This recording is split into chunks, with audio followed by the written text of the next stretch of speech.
what sounds Australian is usually like old school English names or something. Oh, that's probably true. Yeah. Like, do you realize that there are not going to be any more last names invented unless people get hyphenated last names? Why? You ever think about that? Well, I mean, why would you need to invent another last name? Everyone's born with a last name. Oh, right. Because, well, I kind of invented mine, didn't I? What, Natrium? Yeah. Yeah, but that's not your legal last name, though, is it? Well, no, but you could technically change it to that if you really wanted to. Would you change it? No. I'm not really so sure about keeping that anyway. Oh, you're gonna change that? You're gonna have a new alias? Maybe. Oh, what are you thinking? What do you think of your new alias? I have no clue yet, actually. Johnny Sodium? Johnny Nitro? It's a bit too... I think like a physical element, an element of physics. Chemical element, what do you call it? Yeah, like Stuff- a periodic element, yeah. Yeah, like I think Atomic that's element. a bit too... Like, oh, it sounds like you're doing Mercury, you know, like Freddie Mercury. Freddie Mercury, yes. Actually, do you know there's a tag team in WWE where one guy was called Johnny Nitro and the other guy was called Joey Mercury? Okay. Yeah, I mean, I guess no one's saying that you can't use any periodic table element things just because one guy's done it, I guess. Exactly. You could be Johnny Neon. That's a good name. That's not an element. Sounds really gay, but you could be. You could be the Johnny Carpet Muncher. Johnny English. Johnny Pillow Biter. It's like the ultimate gay. That's like a twink porn star name. Or Johnny Fandango. How about that? Oh, yeah. Or John Fandango. Yeah, I don't know. That sounds kind of gay as well, Fandango. John Toast. You could just go John instead of Johnny. Jonathan. Now let me think about that, because I'm thinking like a last name that sounds very Toast University would be kind of fun. Like Oh, was it shit. Clench? Doug Clench or something? Fuck! That's a great name. Oh, yeah. Ken's Suggestion, that's another good one. Ken's Suggestion. What's that from? That's the I think that's the Moose Trap episode. Ken Suggestion. And the other lady who, because it's the one where there's like a bunch of actors like who are really old who've been doing that Moose Trap thing for like 100 years. What's Moose and- Trap? The Moose, the plays where he gives away the ending to it on the radio. Okay. Oh, right. Yeah. And then the other lady, right, where like a lot of people have done that play and no one's ever given away the ending and stuff like that. And then that Plow one, thinks, or Jane Pluff thinks she's being hunted by the FBI or some shit. yeah, that episode, yeah. But anyway, there's another character name that's really great in that one. Her name is Penny Traitor. Penny Traitor. I don't know, but traitor's more like... Traitor's not a verb, though. I like when they're like kind of verbs. Like, what was the fucking... Suggestion's a noun as well, fuck. Well, I don't know, yeah, I guess... Suggestion. You like Ray Purchase, like that kind of thing. Yeah. Johnny Purchase. I don't know. Do you know, I named a character in Verbatim, the film I made. I named a character Philip... Check it out. Check it out, it's on the ISGP channel. I know. Anyway, his name was Philip Clasp. Yeah. That was a good name. Yeah, exactly. Philip Clasp.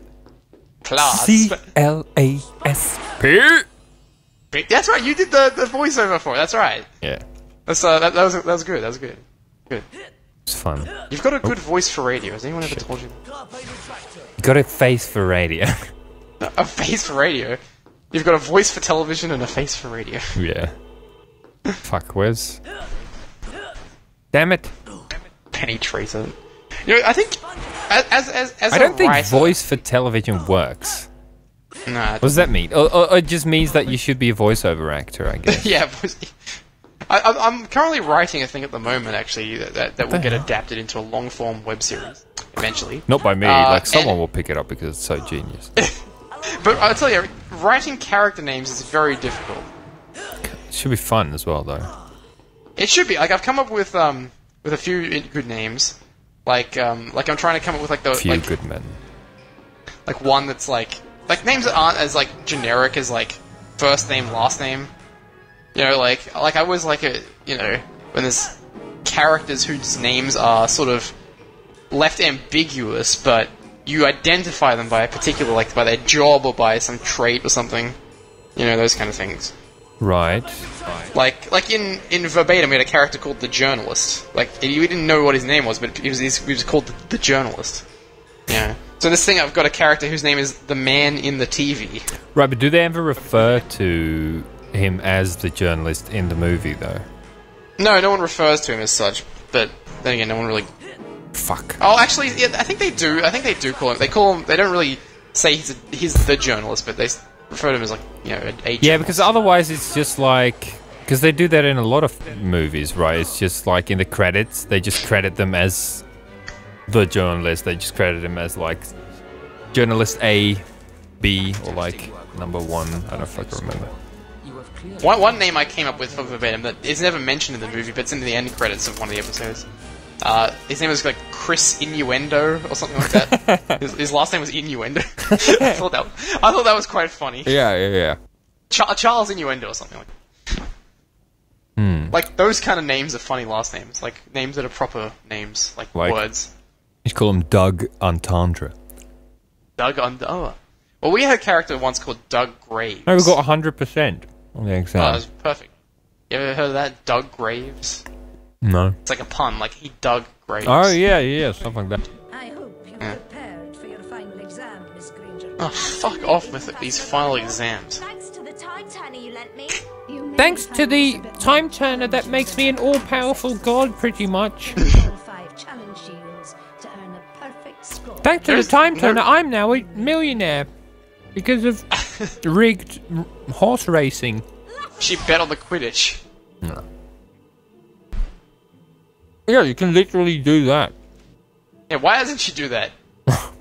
All their problems will be solved. In fact, the time turner is probably the most useful thing that they ever came up with. Yeah, but definitely. They only use it the one time in this movie. I could have used it for everything. Like, honestly, like, they talk about how, you know, the Deathly Hallows created those 3, like, sacred items or whatever.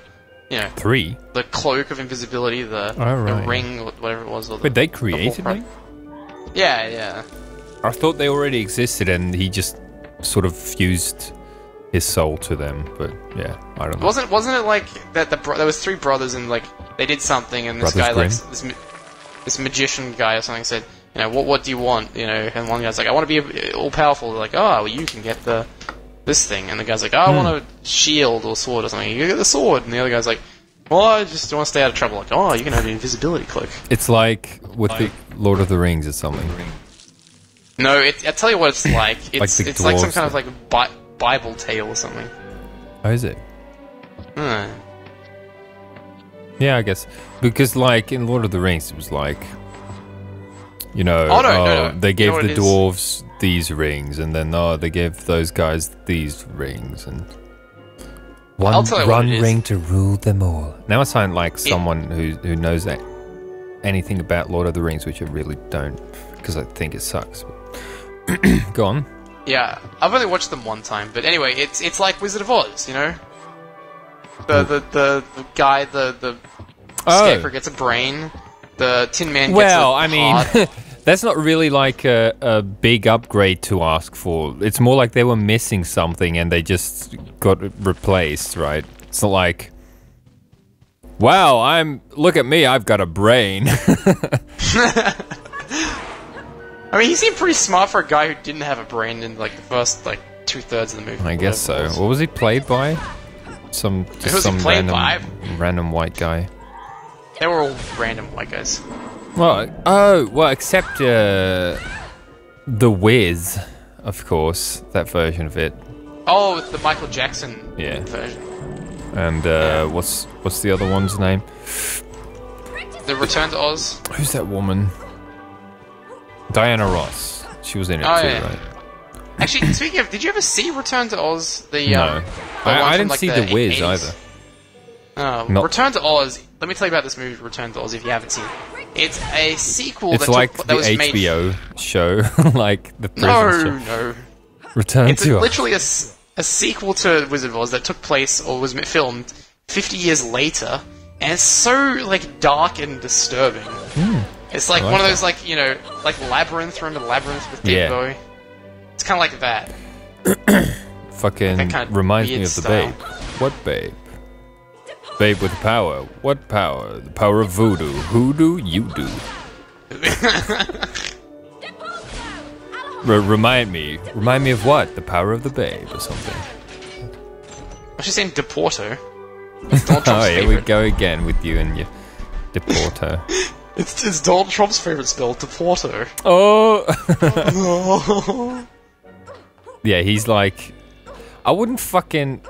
You know, like in some lore thing, they would do that for Harry Potter, like... You know, on like a wizard... He's like on a wizard card, like there's like... Ronald Frump or something, and like... famous for inventing the spell Deporto and stuff like that. What is it, Ronald Frump? Yeah, because they have to like do like a reference to the guy, but like they can't make it too obvious, you know? Well, they can make it obvious, but they can't make it like too dead on because they'll get sued or something. Oh, yes, of course. I wonder actually, What did you think, can you Depulso? get sued for that? Or is it just that people, because they always do that, whenever they refer to someone from real life, they always like change the name a bit. I think it's because like you can get away with it if it's parody or copyright or something. But like if it's like, you know, no, it has to be transformative. I think that's it. If it's not transformative, then you can get away with like, you know, it. Huh. Or you can't use the exact likeness of someone, maybe.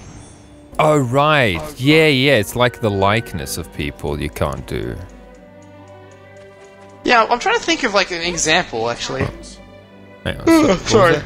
I have to yawn. I'm trying to think of an example where someone's used the likeness of someone and it's been like Disputed. Oh, I know of a good one. So James Bond, there's a movie called Tomorrow Never Dies, Oh, where yeah. the villain's an evil media mogul kind of guy, like he runs a newspaper and TV networks. Meant to be like an evil Harvey. version of Richard Murdoch. Oh yeah, Rupert Murdoch. Yeah. The guy from he's English, right? Rupert Murdoch's Australian, actually. Oh shit. Yeah, he was born in Australia. And he moved to UK, and then he moved to America. He sort of naturalized. I can't Doesn't he believe he's do like still the alive. Daily Mail and stuff? Yeah. And about like half of the newspapers in this country. Jesus. He's like he controls the media. He runs Channel 10, I think, as well. Network quick. 10. Missed. Fuck. Network 7, maybe. I don't know. This could be a Anyway. challenge. Shut up. Yeah, well, if you had your time twister machine, you wouldn't even need, you know, Yeah. this one. Well, how about you use your time twister machine to make you win the lottery so you don't have to pass wizard school? Yeah, well that's what I was well, money's not everything, Angle.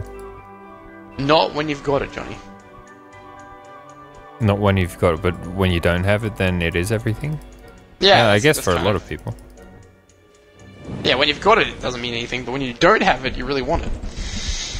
Yeah, but that's like, but when people, yeah, like, because even people with like a shit ton of money, they always want more. Yeah, but I mean, like, it's their money, isn't it, really? I mean, that's the kind of thing someone with money would say, right? Money's... Yeah, they know what it's like to have money. Yeah. That's one of my grandfather's favorite quotes. I think it's from something. James What? Dean might say it in some movie. This could be a challenge. In a movie, so it's not a I think it's James from a Dean movie. quote so much. I think it's from a movie. I don't know. Anyway, someone says it. Yeah, I mean, it sounds like something that's been said quite a few times. I feel like Draconica. This game has a very weird pacing because like really. technically at this point you're like you've finished the story of the whole book, movie, whatever. Like this is like after everything. Oh yeah, because you've just fucking freed Sirius. Yeah, like that's how the movie ends, I believe. And the book ends the same way. Really? I Yeah, feel like I mean, I something don't else remember- should happen. I guess there was hardly any Voldemort stuff in 3, was there? No, he wasn't in 3, Voldemort. Yeah. The main there was no real the main villains were like the Dementors and Peter Pettigrew. Remember? Yeah. He was like the bad guy but I forget exactly like what he was trying to do. Like what was he trying to do? I don't fucking know. Like why did pass Sirius on Black some info to fucking. I guess he infiltrated Harry Potter. Like Harry, Ron, and Hermione's like friend circle, and then he was supposed to maybe pass on information or some shit. Yeah. What wasn't Didn't Sirius Black want to like come back to find him because he was the guy who sold Harry's parents out to Voldemort or something? Or, like, was responsible for Voldemort getting to the parents. Yeah. Yeah. Like I guess Sirius was the villain until plot twist he was not. And Lupin was a bit of a bad guy, even though he wasn't really the villain either. Well, what? Just because he turned into a werewolf? Yeah, and it was like an evil werewolf, and he fought Sirius Black. Well, that was just like for a scene, I guess. That was for yeah, but he was mysterious though. But it turned out he was a good guy too. I don't think. Did anyone think? Was he like portrayed as like, oh, he's probably gonna be a bad guy? I don't remember. He was portrayed as hiding something. Fuck. Did they reveal that he was a Fuck. Did they reveal that he was a werewolf like before he actually turned into one? Yeah, he talked about werewolves and like he I think he's got like some scratches on him at some point, and he's like where'd the scratches come from? It's like, oh, nothing. That was close. He's like, no, why can't you get it? You can't get it. Why don't you let you pick it up? Oh, because you're in dragon form, I guess Hermione needs to go there herself. I'm probably not going to get 100% because this thing's still locked, but I can't be fucking asked to go back through that. Yeah, you've done your bit. Exactly. Got 4 out of 5. Completed the exam in good time, Miss Greenwood. That's 80%. Correct all 5 sheets. You suck. Would you like to retake the exam No. No. to improve your score? To improve your score. No. No. Would you like that's- to that's- retake the exam and then this time actually think to use the time twister? Or whatever it's called, time something. Oh my god. What is going on here? It's like I know. You don't even get any. Like now you have to do like all challenges after one another.